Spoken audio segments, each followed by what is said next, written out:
Hey everybody, happy Tuesday, February 20th. I am with the birthday boy, Nick Jones. Happy birthday, Nick. See how Facebook comes up? It says, do you want to tag Nick Jones in this video? I mean, this is crazy. Let's do it. The technology. Yeah, how do we do that? I guess I should tag you, right? Already tagged. All right, already tagged. There we go. So, welcome to the show. I'm really excited to have Nick on. He was very gracious enough to come on his birthday. So let us know you can hear us and see us. I know we just did this on a different kind of show, which I appreciate you guys showing up for, but Nick's got a great story, even though he's not sure he does. I'm fully aware that he does. But let us know you can hear us or see us, and then that way I can make sure that we can move along. So thanks for being on the show. On your birthday. Appreciate it. I love that. Hey, Bailey, let us know you can hear us or see us. That would be awesome. And Gert. Hey, Gertie, how you feeling? Welcome to the show. Thanks for being on. Big birthday today. I appreciate it. I couldn't pass it up. I was very glad that you couldn't pass it up. I think you've got a great background. You're doing great things in the community, and I wanted other people to hear about it. So give us a little history on you, because I obviously post the bio. I created the show title based on some of the things that Nick shared with me. I loved everything that you wanted to share, so let's start sort of at the beginning. We won't do Bob Lee's on the thing, so I can give him a hard time. We won't start at when I was born. And it is 1 p.m. Thank you, Bob. And by 1:30, Bob, God bless him, we were still at first grade, right, Bob? So we want a little background on you, but I'll redirect if we need to. So Yeah, welcome, my friend. I appreciate you being here. So tell them a little bit. A little background. I grew up in the Seattle, Washington area and came down to Orlando to wakeboard professionally, which I did for about 8 years. And this is the capital of our sport, so always planned on coming down here and enjoying the sport and then moving back to the West Coast. And when I retired from that, just had a love for Orlando and couldn't find myself leaving, and so stayed in town and continued doing what my family's been doing, which is commercial real estate, and have been here ever since. And the longer I'm here, the more I love this town. So how long have you actually been here in Orlando? I moved here in 2005. Okay. And so I wakeboarded until 2012, so for about 7 years. And then at that point, just jumped right into real estate and really getting to know the community and focusing on downtown. Because one of the things you said in your bio was, we were talking, I don't know if you put it in your bio or not, maybe it was just a note to me, was self-image tied to an external factor. And that's, you were talking about wakeboarding in that instance. And we both know the Worrells, which is such a small world. The boys don't know me, but I know their parents and their uncle and aunt really well, Jamie and Andy and Jim and Jody. And they're great riders. Fantastic, right? So tell them a little bit about what went on. You're here, you're professional, which I didn't even know until really the Worrells really started posting all of their videos and things on social media, that was a professional sport. I'm a lot older than you, so it's not something that I grew up with. I mean, water skiing maybe, but not wakeboarding. And there's an entire area where you can go out and wakeboard. Is that the one we used to be able to see from I-4?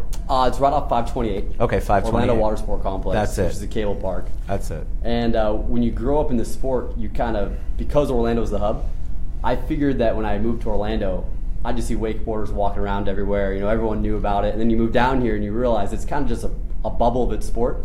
And so the people in it know each other, know about the community and everything. But outside of it, people are still pretty naive to it. Definitely. Here in Central Florida. But as you were mentioning, the challenge I had is when I moved down here and all through high school and growing up, wakeboarding was my life. And I think a lot of people have a passion for something. Sure. I think anybody who's doing anything, especially sports related, because you have so much practice time. So that's what you get up thinking about and what you go to bed thinking about. Exactly. And everything in between. And so you're investing time and energy into it. And for me personally, I started to associate myself, and at the time I never thought about this until after, as I'm Nick Jones, the wakeboarder, right, instead of I'm Nick Jones, a person who wakeboards. And when it came to letting the sport go and moving on in life, when I let that sport go, it wasn't just an occupation and moving on. It was letting go of my self-image. Well, sure. I mean, I think if that's all you're doing morning, noon, and night for however many years, and then you have to step away, and I guess 7 years is probably a long time in wakeboarding, I would imagine. I mean, then you retire, and then what do you do next? And all of this transition, we talk about it too, like sports. I've had people on here talk about sports. I've had people in here talk about military. When you're making a transition out of anything that has been your love and your passion and your day in and day out, it's very difficult to go, okay, now what? What am I trained to do other than what I've been doing with my life for the past 5 to 10 to 15 years? Yeah. And that's what you faced. So external factor being the wakeboarding. So what did happen? You made a decision. You obviously had longer hair then. I've seen the pictures.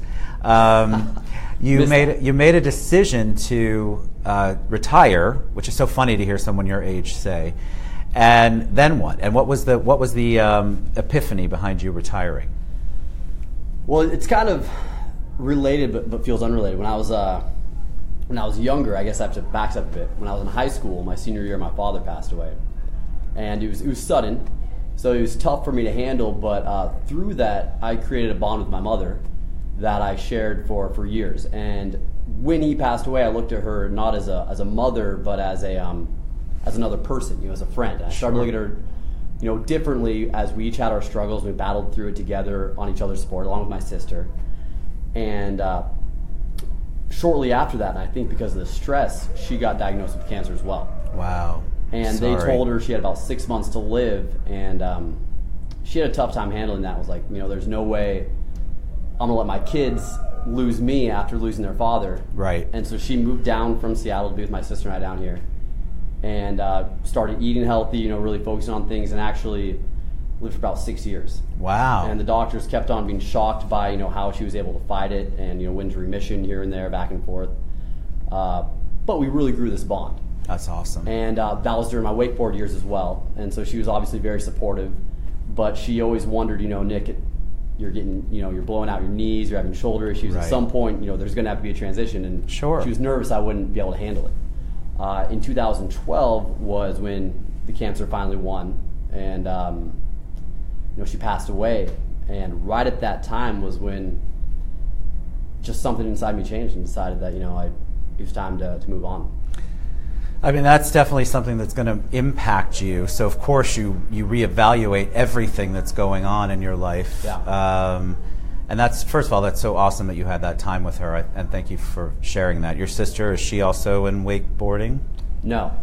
So, but she was down here with you. She actually coincidentally moved down here for the Disney intern program. And so randomly, we both traveled as far as we could across the country and ended up in the same spot, which I'm thankful for. Of course. Well, you have her here with you. She's still here.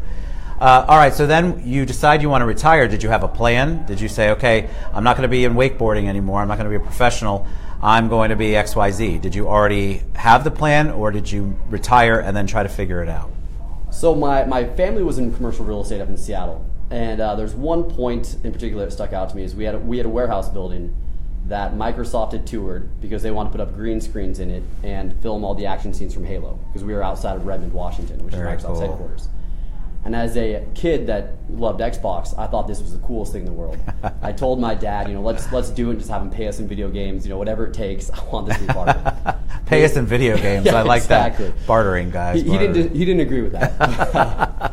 So they ended up not moving into the building. But at that time, I started realizing, it's so neat that in real estate, we can do something where we're pretty much providing the housing for all these creative people, whether it be Microsoft or some of our tenants here locally, that can do these, concepts, whatever it may be, that are so much cooler and more unique than what we're doing. And it's a vehicle to meet all these people. So I like that. I like the the ever changingness of it and whatnot. So when wakeboarding was over, I figured that's kind of the path I wanted to go. And there's a lot of flexibility in the industry. Well, I was going to say, so you went from some flexibility, I guess. How was it when you gave up all of the practicing and all of the?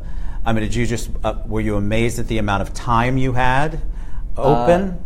Did you just dive into work and say, I'm just going to do the exact same amount of hours or more on commercial real estate? What I was amazed about is I felt like I was starting late because I was a little older, and I was at ground zero. And that was tough. I knew that I had to work harder than everyone else just to catch up to the people that had been in real estate, from day one. And what did you do to do that? Did you have partners that you partnered up with? Did you go in and learn the craft? Did you just immerse yourself? How did you make that transition not quite as crazy from ground zero? Well, I did have partners. I think partners and mentors are some of the most valuable people you can ever have. Amen. So I've had phenomenal mentors all the way through. I went to every single seminar I could on real estate, read every single development book, and even when things are repeating themselves, sometimes I'm a slower learner. So if you repeat something to me 10 times, I may remember it. So it's just a lot of tedious. I'm not a verbal. Ralph says happy birthday, Nick. Ralph Diamond. You. I'm not an auditory person at all. So I'm always amazed. You bring up a great point. You could tell me 1,000 times, and unless I can see it, I'm not so great at remembering. That's why I'm not great on the phone. I'm not great on the phone calls. Texting, I've got the visual. Emails, I've got the visual. In person, I'll remember. I don't know why, but I've got the visual of you or whoever I'm talking to. But yeah, tell me 1,000 times by a call or by voice, and yeah, it's gone right. My wife loves that about me. As you can imagine. I bet. That's why you have notes all over the house. I have notes all over the house, and I get a lot of text messages.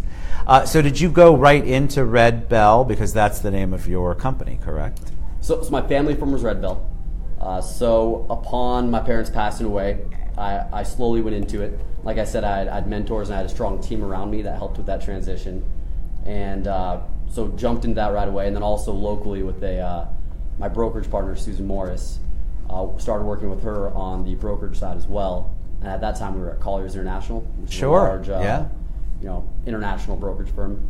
And since then, we've expanded on our own and just do our own work. I love that. The two of us. I have a friend, Camille Renshaw, who was at Colliers for a long time, and now she's got her own brokerage over. I think Camille's still doing that, but she's got a wine bar that she opened. Yeah, she was up in New York for a while. Yeah, up in New York. Yeah, I met with her out in Tampa. Yes, she has a really cool loft down in. She and her wife just opened a wine bar, for lack of a better word. I haven't been over to see it, but it looks absolutely beautiful. And so I actually asked her to be on the show because I think her story is also fascinating. And she's one of those people, it sounds like you're very similar. She's got the brain, like she'll look at reports. Yeah, Corey, Camille Renshaw, absolutely. Yeah, hey, Corey, she's so sharp. She can rattle off numbers like nothing. Yeah. I mean, I can do 2 + 2 occasionally, but you have to have a mind for that because it's all about cap rate, right? I'm going to say some of these things probably wrong, but when you're looking at commercial properties and you're really doing development, you have to know a whole lot more than just being on the residential side.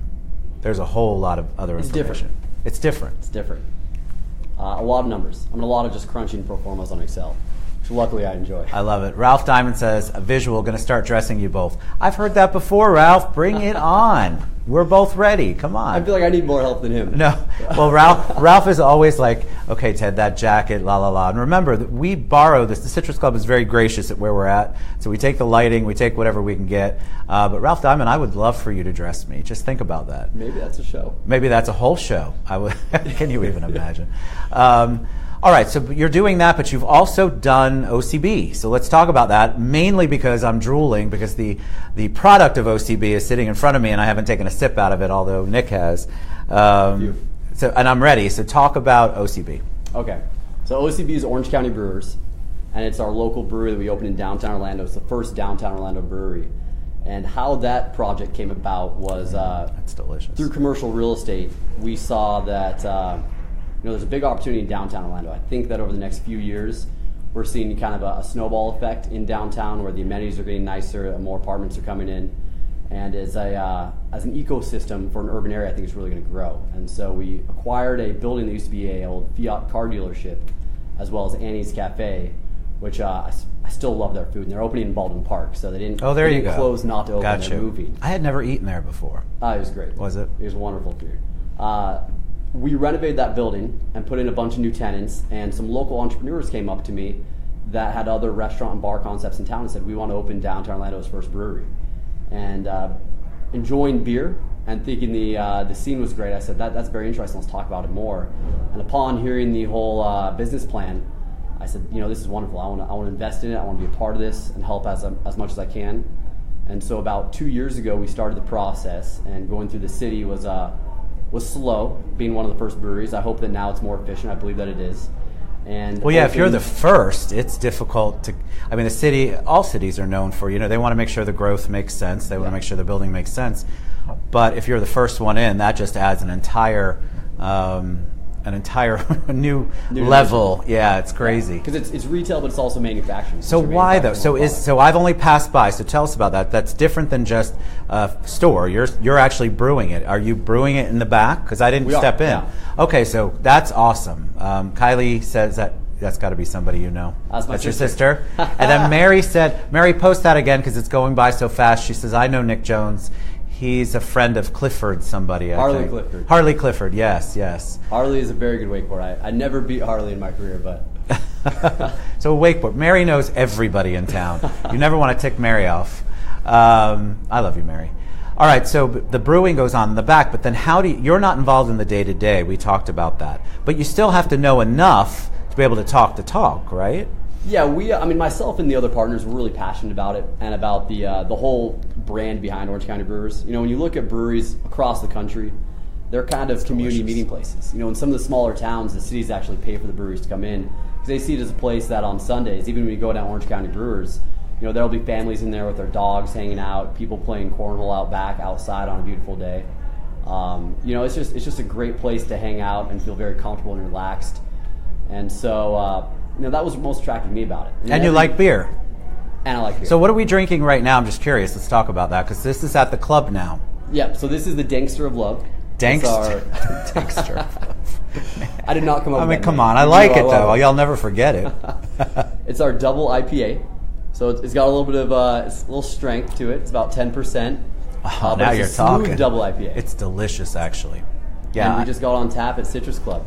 Isn't that awesome? So 10%. So that's usually, I used to drink beer when I was your age or a little younger. And as you get older, it becomes a little bit more difficult to process. And so I'm very particular about beer. I usually start with the most alcohol content and work my way down because I can usually have only one or two. Yeah. This is delicious. So I don't even understand the language. Give us just and maybe if I'm putting you on the spot, sorry. Double IPA. What does that even mean? Well, IPA is an Indian Pale Ale. Hold on 1 second. Mary Tiffany, take that comment down. Allegedly. Marty Nalda, do not watch this show. Well, they say beer day is good for you. That's correct. I don't know who they are, but I listen to them. Thank you. I appreciate it. All right, I didn't mean to interrupt. Double IPA. So an IPA is an Indian Pale Ale, and generally speaking, it's the hoppiest of the beers. And so a lot of beer enthusiasts go for the IPAs because it's where you can really tell the differentiators between breweries. And so this being a double IPA means that it's generally twice the alcohol content. Wow. So a lot of the more generic beers will be, let's say, about 3%. An IPA can be around 6%, and so this being between 10 to 11. Nice. Can hit hard after 2 beers. So you got to be good. careful. So with that's it. Okay, no, that's all right. But the flavor content, it's actually so good. I can't make that up. I would just move on to the next question if I didn't really like it. And so what else do you offer there? You also have food, right? There's some food in there? We do. We have Orlando Pizza and Wings in there, which back in fall Yelp said was or a Yelp review showed as the 3rd best pizza in Central Florida, which we were very excited about. It's a wood-fired oven inside the brewery as well as in back. We have a smoker where we smoke the wings. So nothing's hooked up to gas. It's all wood chips. And we have pretzels that are made out of all the spent grain from the beer. Oh my God, that's right. I saw that on your sign. See, that's very cool. So all of those things you just said, so we were having a conversation which I'm going to share with you, which Nick's probably going to kill me over, but all of those things that you just said, you're making an impact on the community. Think about all you just said. All of those things you talked about. First brewer in Orlando. You're bringing jobs, you're opening it up, and I think that's an awesome way to kind of continue to make an impact on the community. So we were talking about how people have different callings, that's my word, on their lives, and how do we get more involved and how do we be impactful in our community. Some of us roll up our sleeves and get dirty, that's not me. Some of us fundraise, that's more along my line. And then what Nick has done is Nick is developing the community. Commercial real estate is huge, especially downtown when you're bringing businesses to downtown. You're helping with the development of the city. All that does is bring more opportunities for jobs, more money to the economy. I think it's awesome what you're doing. Yeah, see, he doesn't know what to say because I told him, hold on, I'm not close. It's just people can still see us. I love downtown. I have such a passion for it that I think I find myself constantly trying to figure out what can we do for downtown realistically. I mean, there's a lot of things I'd like to do, but it takes a lot of time and effort to grow, in every little way that we can. So a lot of the big apartment developers I talk to pretty consistently because I love what they're doing because they're bringing people downtown. So it's interesting on the apartments, our market, and just to switch back a little bit to commercial real estate, our market seems to be, the rents are high. There's a lot of talk about that, about how expensive it is to rent in downtown. How does that work with what we're doing in the city? I mean, you probably do studies if you're like Camille, she knows every market known to man on what the rents are. But everything that I hear when the new stuff is coming in, people are worried about schools, they're worried about the rent cost, and some of the rents seem like they are putting people out of the market with that. How do we address that as a city? Well, I think rents are high relative to income in Orlando. So the actual gross rents compared to other cities aren't high. Good. It's just relative to a lot of the incomes in Central Florida or in the downtown area, they're high. So they put a lot more pressure on people that are choosing to live downtown. And there's a few ways to combat that. One is to bring better high-paying jobs into downtown Orlando, which I know Downtown Development Board and the city's focused on heavily.